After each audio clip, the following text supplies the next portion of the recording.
हिंदू रीति रिवाज में पूजा पाठ को लेकर बहुत सारी मान्यताएं हैं, जिनका पालन आज भी हम सभी करते हैं। इन्हीं में से एक नियम है मंदिर में घंटी बजाना।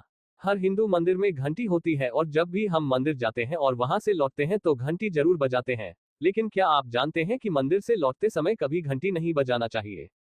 बहुत से लोगों को ये नहीं पता होता है कि लौटते वक्त घंटी क्यों नहीं बजाना चाहिए। सनातन धर्म में प्राचीन काल से पूजा पाठ को महत्व दिया गया है।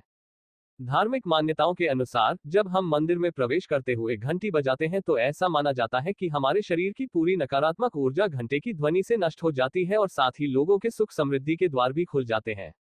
ये भी कहा जाता है कि घंटे की ध्वनि भगवान को अति प्रिय लगती है। घंटी बजाकर भक्त भगवान से मंदिर में प्रवेश करने की अनुमति मांगते हैं और देवी देवताओं का ध्यान अपनी तरफ केंद्रित करते हैं और फिर उसके बाद उनकी पूजा अर्चना करते हैं। घंटे की ध्वनि से शरीर और आसपास के वातावरण के जीवाणु विषाणु सब नष्ट हो जाते हैं, जिससे मंदिर और उसके आसपास का वातावरण भी शुद्ध हो जाता है। पुराणों में बताया गया है कि जब हम मंदिर जाते हैं तो हमारे मन में तमाम तरह के विचार चल रहे होते हैं, साथ ही नकारात्मक विचार भी आते रहते हैं, जो मंदिर में प्रवेश करने के बाद घंटी बजाते ही नष्ट हो जाते हैं।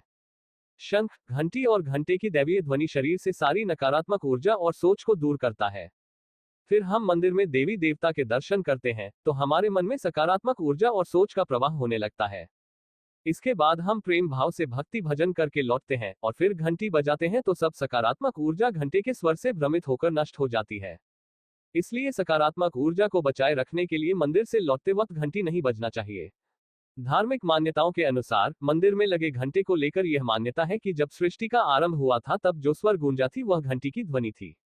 इसके अलावा ये भी कहा गया है कि घंटी बजाने से ओंकार मंत्र का उच्चारण पूर्ण होता है। धार्मिक मान्यताओं के अनुसार घंटी बजाने से मूर्तियों में चैतन्य जागृत होता है और पूजा अर्चना का प्रभाव बढ़ता है।